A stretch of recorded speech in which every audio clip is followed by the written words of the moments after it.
다 남아리게 상관로야 자시베게 好的，섬주시와는 섭직도 那么大家吉祥如意。那么今天呢，会继续讲解这个打波斯法。那么在昨天呢，讲到了法去法的部分。那在这当中也谈到，首先要观修死亡无常，第二个观修业力因果。那么大概这两个部分呢，就是我所想的，心中所想的，大概都简单的说了。那么接下来会简单的略说一下轮回过患的部分。那么轮回过患的观修，可以说就是中士夫的修持。但是呢，现在主要是在讲说下士夫修持的法去法的部分。那为什么说轮回过患这属于中士夫的修持，还要可以说硬蹭到放在这里来说呢？从首先整体教法严格的来讲呢，也就是说达波四法，它就是和下中上三士夫的这样的次第配合来说的。但是呢，如果从弟子的不同的根器意乐的角度来说，那么在讲说四法的时候，有时候就会同时讲解两种士夫或者三种士夫修持的方式，然后来对不同的弟子诠释这个法去法的部分。因此呢，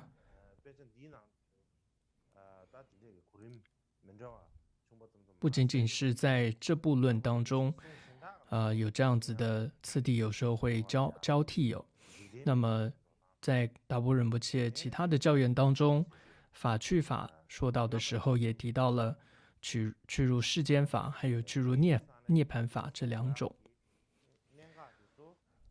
所以为什么会有这样子的不同？就是前面所说的是一样的。那么在谈到去入世间法，这个意思是什么呢？也就是相信世间的正见，这些因果业力的这些正见，所以因此不为此生而造任何的恶，而努力为来世而行善。这个就是去入世间法在这里的意思。所以这就像是萨迦的离四贪执中的贪着此生非行者这个说法一样。我们看到所谓的佛弟子或者修行人的最低的标准是什么呢？就是他修行的目的至少是什么呢？是为了来世而修。需要是有这样子的一种心而修持的人，而且他的心胸是这样子比较有长远心、心胸开阔的一个人，这才可以称为叫佛弟子。在这个上面，如果再加上了还想要解脱、祈求解脱或者出离轮回的心的话，那就有这样的心的话，那就更好了。所以法去法跟为了来世而修持可以说是同样的意思。所以总的来说，无论你做再多的修持修行，如果你做的目的都只是为了今生而修的话，这可以说就不是真的修持了。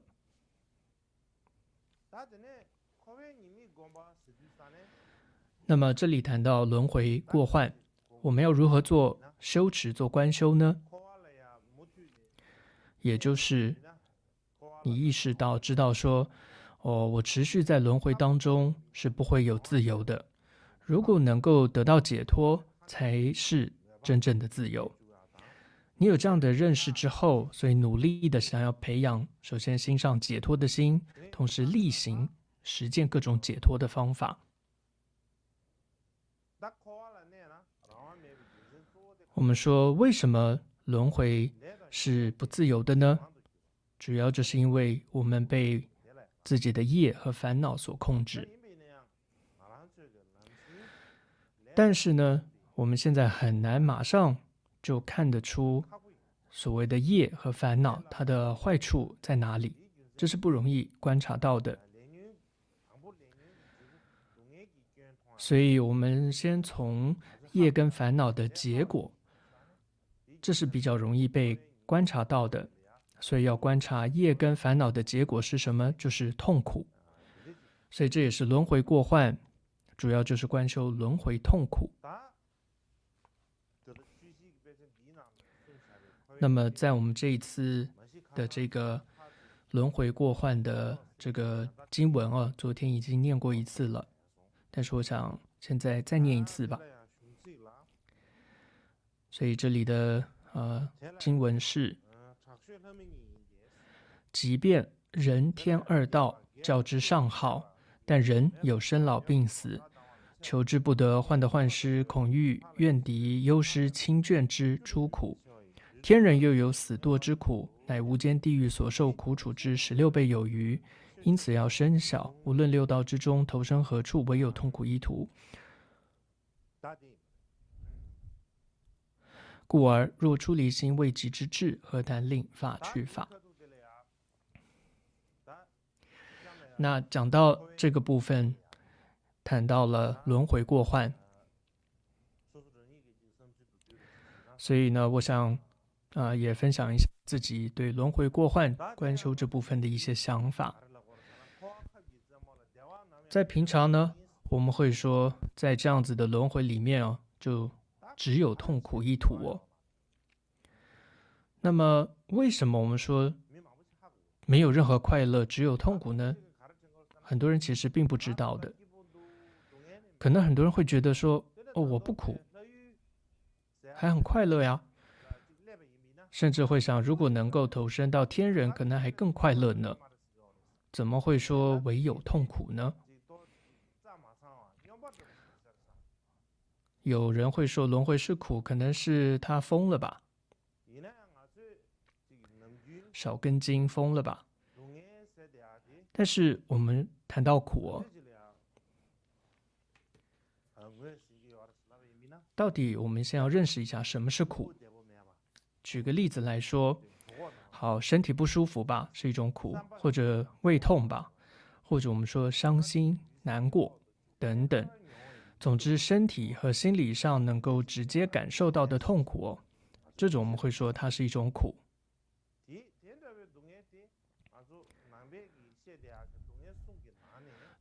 这种苦呢，就是佛教当中所谓的三苦当中的，只是苦而已，只是三苦当中的苦而已。所以轮回唯有痛苦这句话当中的苦哦，如果说成只是苦的话，那这是太局限了。轮回唯有痛苦这句话当中的苦，是比这种苦身心上的这种不舒服更深刻的多的。好，那么比这个苦稍微更深层一些的苦是什么呢？就是坏苦。对于坏苦有很多种不同的解释，但比如说生活当中来讲的话，很多事情它随时都会变成痛苦的事情有很多。举例来说，平时我们都会面临生病，或是失业，或者说破产，或者说我们说父母呀、亲人可能有一天会失去他们，或你所爱的人，或者是朋友也会，你可能被他们抛弃等等这种情况。所以随时你心中都会带着这种压力哦，就是会遇到这种痛苦的压力。同时还有呢，这种我们说天灾人祸。举例来说，去年呢就有这样子的新冠疫情等等，就让很多人不知道该怎么办，痛不欲生。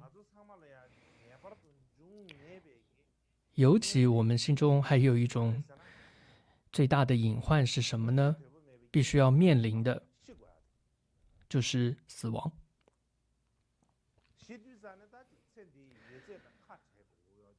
死的时候，一切都会离我们而去，这就是一种痛苦。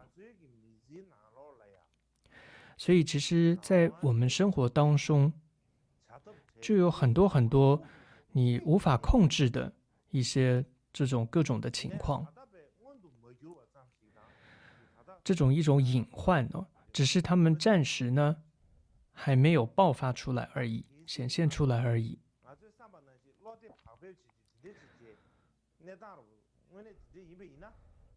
如果我们说很有安全感没有这种担忧的话，那你为什么还那么努力要，比如说存钱，或者随时都还要养生，注意养生，还要更努力去维持我们说各种人际关系？所以，如果你有这种安全感，你就不需要那么做了，不是吗？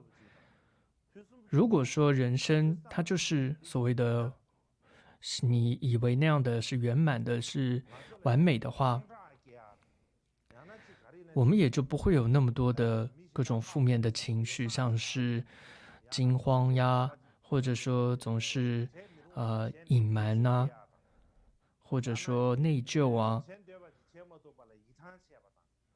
还有说一些失望，还有这种叫寂寞，还有尴尬等等这些情绪。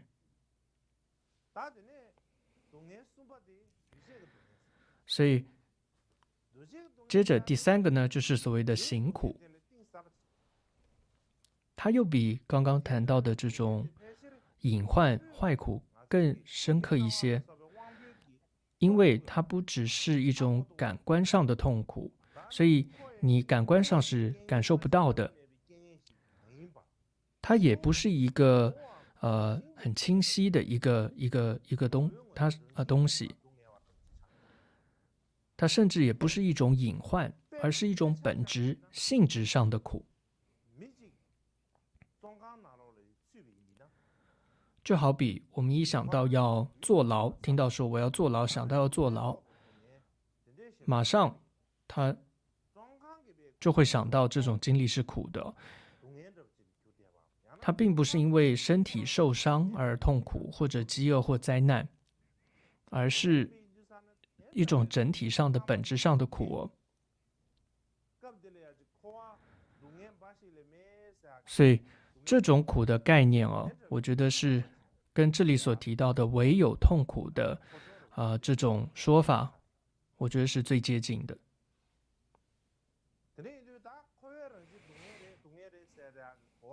所以我们说很多次，就是强调的会说轮回的本质是痛苦。为什么这么说呢？最主要是因为我们的人生是有自由的吗？根本是可以说是不自由的。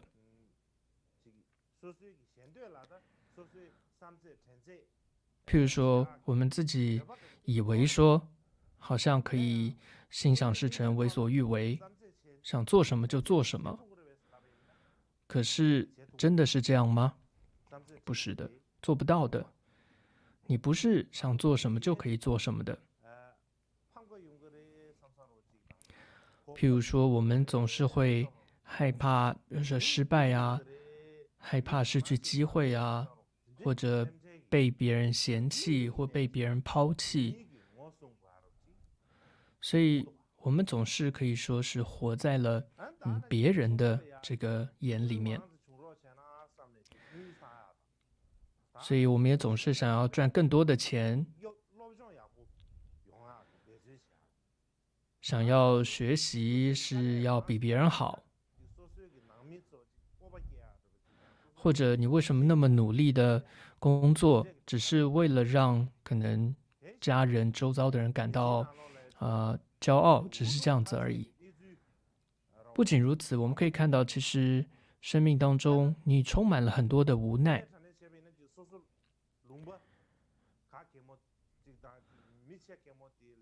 很多时候我们明明是，譬如说，对于一些地方或者对于某个人，真的是实在是受不了了，很烦了，但你还是得生活在那里，还是得跟那个人在一起。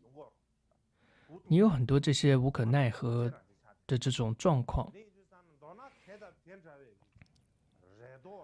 总而言之，这些无可奈何啊，还有这些苦恼，这都在说明什么呢？都在说我们是不自由的，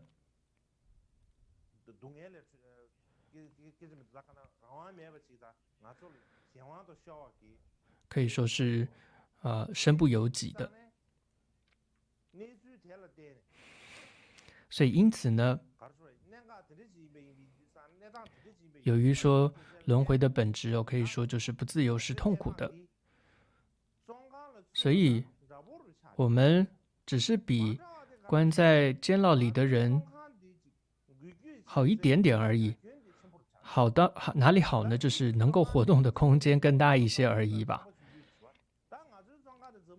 他们的牢房就那么大，监狱就那么大，而我们只不过比他们活动的空间大一些而已。所以我们其实跟这些坐牢的人是一样的。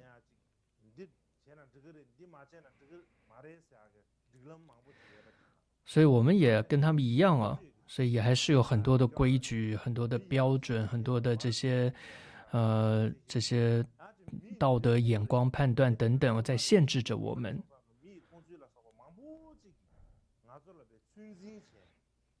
所以这些等等都限制着我们的。同样还有很多，譬如说你有很多无数的目标，还有很多的事业啊、工作等等，等着我们要去完成跟实现。所以我们没有办法说每天都在度假，是做不到的，而是你就必须不停的工作，甚至不停的学习。有的人可能心中想，如果我有一个伴侣陪着我的话，可能会好一点吧，所以就结婚。但是没过几年，结果婚姻也变成是牢笼一般了。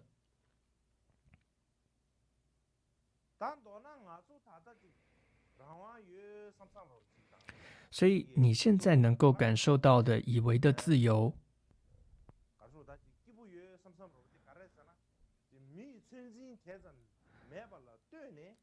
它只是因为跟更大的一种这种限制或者说制约，而自己所以可以说习惯或自己造出来平衡出来的一种习惯而已。所以其实并不是一种真正的自由自在。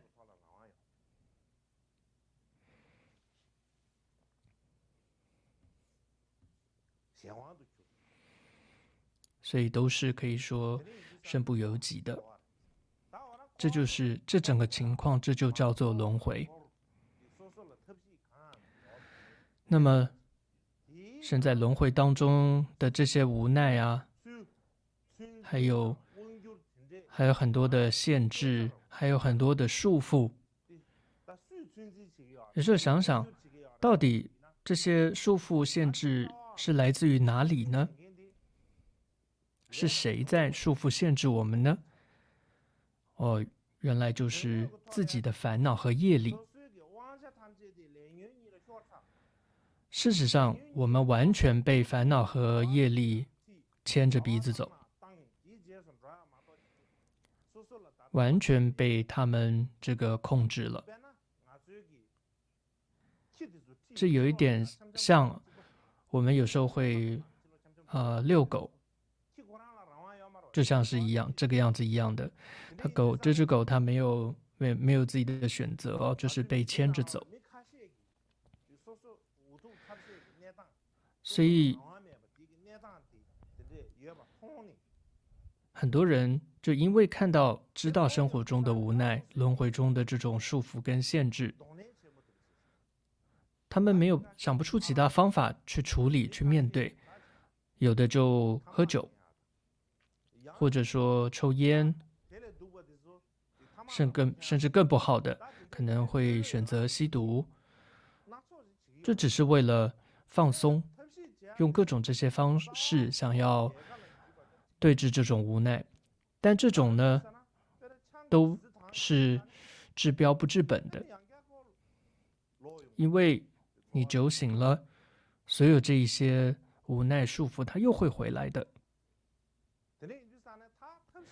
所以，根本的可以说解决的办法，处理轮回的办法，得到自由的办法是什么呢？就是从轮回中处理出来。好，那什么叫从轮回中出来？首先，轮回它是个地方吗？它不是，轮回不是一个地方。举例子说，是不是说我就离开这个地球，逃到外太空就可以了吗？也没有用的。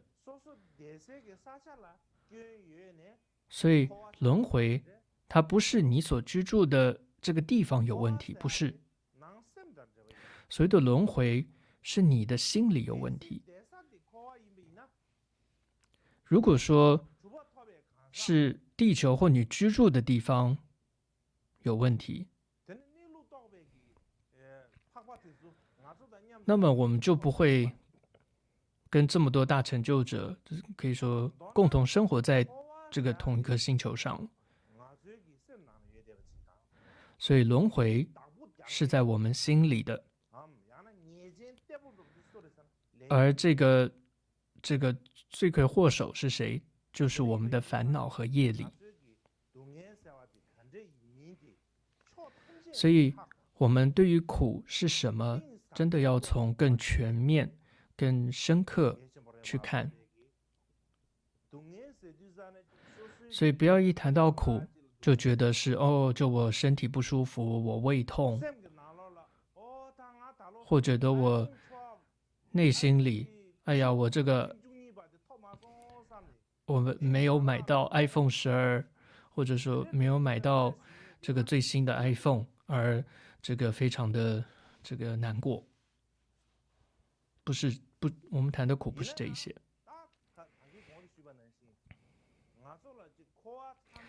所以就跟前面说的，轮回的本质是苦，所以我们真的很难体会到这一点。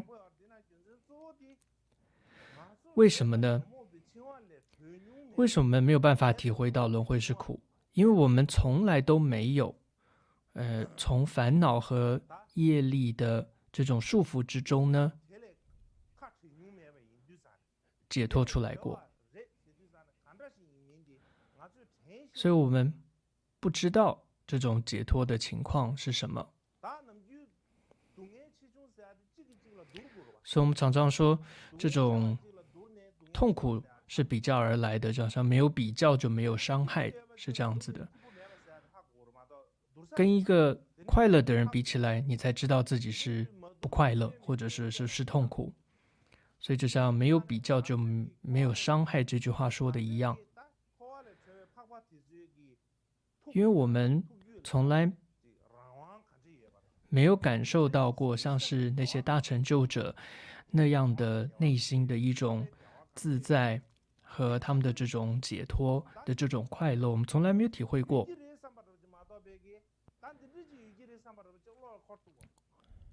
甚至我们根本没有这样想象过。所以呢，我们呢也从来不知道自己也可以像大成就者那样子那般的快乐和自在哦。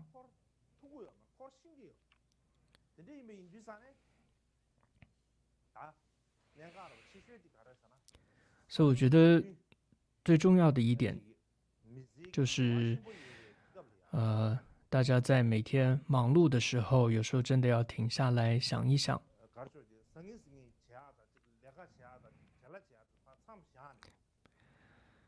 稍微放下手边的这些忙碌，静下来想一下，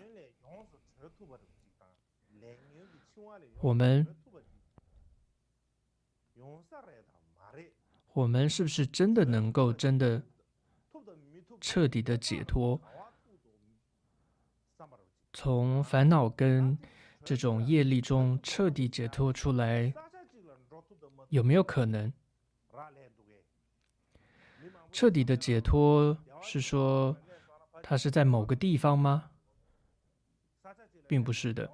有些人以为说，哦，我到了另外一个地方，或者我到了净土，才叫做解脱，是这样吗？解脱是指说你换到了另外一个地方吗？不是的。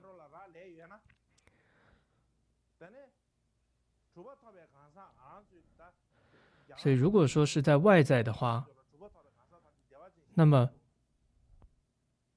是不是这些印度啊，或者说这些大成就者，他们也就不会留在这个地方，而会换到了另外一个地方去，并不是的。所以真正的解脱是指你心里的解脱。所以外在的物质东西，无论再怎么的好，再怎么的完美，它都不能根本上解决问题，因为它们不是问题本身嘛。所以问题是内心，所以只有通过修炼我们的心，才有可能解决这些问题。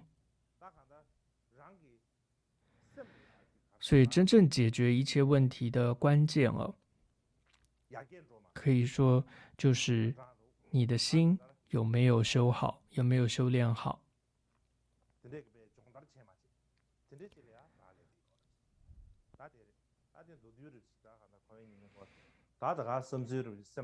所以这是我对于，总之呢，想到轮回过患的时候，就想到了上面这些要跟各位说。总之讲回来法去法，我们讲了几个部分。第一个，首先要知道法不去法是什么情况；第二个是法去法的方式是什么。这两个呢，大概都讲过了。那么第三个是法去法的标准和征兆是什么呢？那么在这里，就是达波25执的这个侄子就是贡巴苏珍尼波，他的亲传弟子，叫做祥玉扎巴，他就是塞巴嘎举的教主，他是一位大成就者。在他这位祥玉扎巴的教言中有这么一句话，我想这是对于法去法的一个总结，我想用他的话来做个总结。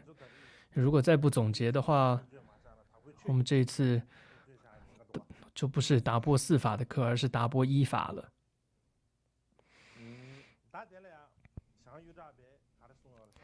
那么总之，这位祥玉扎巴呢，他怎么说的呢？他说，总而言之，法去法呢是什么呢？是说你越是持续修持下去，就会一天比一天进步，也会每月每年的进步。持续下去，你的心会越来越柔软，烦恼越来越轻，从内心深处会去接受自己的失败，性格会越来越好，对于此生等等的贪着越来越小，骄慢或共高之心越来越小。这种修持有进步的感觉，你自己会感觉到，甚至自己的上师法友也会感觉到你的进步，连本尊护法都会感觉到你的进步。由于这样的缘故，你的心会越来越清净，越来越安心踏实。这时候从各方面来看，你都会有一种坦然、一种无憾的感觉。你会知道，就是因为没有调伏自心，所以我在轮回中轮回这么久。因此，修行如果没有成为对治烦恼的方法，调伏到自心的话，闻思修等等的修行都没有用。所以一定要将这件事情放在心上。我觉得这一段是很重要的一段。重点，你修行，你要发现自己的进步的，你会要一天比一天更进步，你每一个月更加的进步，比起今年、明年你要更有进步。修行就是你的心会越来越柔软，但是傲慢也越来越小，悲心越来越强，然后我执越来越少等等。但这不就是你自己在那幻想说我更好了？是你真的感受到自己不一样了，而且你的比如说上师也会说不错，你有进步。不仅是这样，甚至说本尊护法这些在本质界当中，这个法界中的这些本尊护法，他们都能够知道你的进步。不然很多人我们说修行修很久，就是完全都不进步。如果你发现没进步，就代表有些问题了，你的修行出了问题了，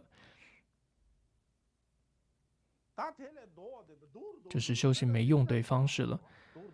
那当然，如果你发现修行越来越糟，那当然是更不用说修行修错了。比如说越修越傲慢的话，那更不用说了，那根本不用再谈什么法去法了，烦恼越来越重，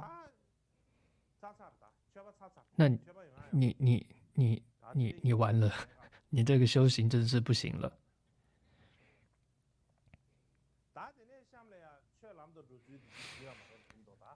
那么接下来我觉得还是要谈一下法入道的部分，所以简略的来还是讲一下所谓的法入道呢，这个意思是什么呢？简略来说就是你所做的止恶行善的修持，不仅仅是为了来世，而是为了得到这个三世夫的某一世夫的果位，对不起，三乘的某一乘的果位而修。那么只供这个吉天颂公大师他怎么说呢？虽然呢法去法，但仍然还要继续的去修持法入道。虽然你已经厌离了此生，但是如果你还贪着来世人天果位的轮回的果位的乐果的话，你法就不入道。所以必须要知道整个轮回的本质即是痛苦。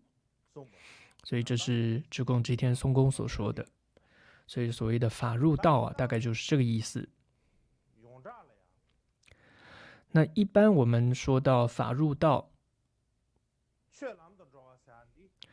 我们对于这个法入道的认知是什么呢？就是这是在说希求声闻缘觉这种菩提果位的中士夫的内容。但是呢，就跟我们前面在讲法去法时候是一样的，这是不一定的，就不一定就只是法入道只讲中士夫。譬如说在达波仁波切的对大众的开示中就有提到说，他谈到法入道的时候呢，冈波巴大师就说法入道有两类，法入道基和法入正道。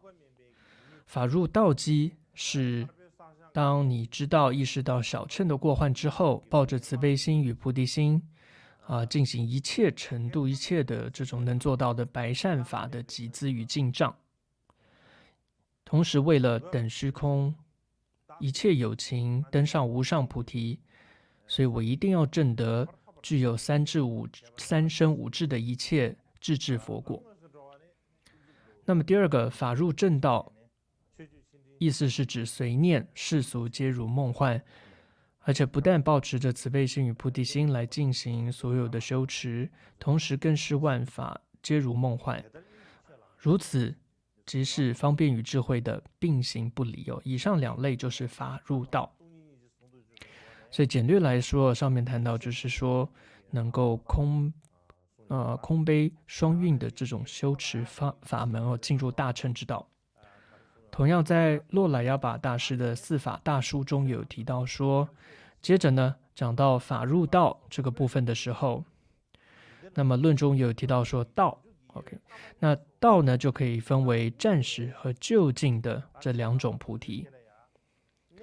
所以洛鲁拉亚巴大师提到呢，法入道的方式有两种，第一种是入暂时的二乘之道，和入就近的大乘之道。那么我们从这次用的这一部经文当中来看的话，那么其实法趣法中已经讲述了中士夫了，所以呢，在这里的法入道的时候，应该最主要是指入就近大乘之道，而不是入暂时的二乘之道。所以我想，如果我们看一下这一次的经文中怎么说会清楚。经文说：若欲令法入道，应以慈悲之心，习彼胜己之心，即世俗菩提心为本，了达内外万法皆乃缘起聚合之显现，如梦似幻，先可令法入道。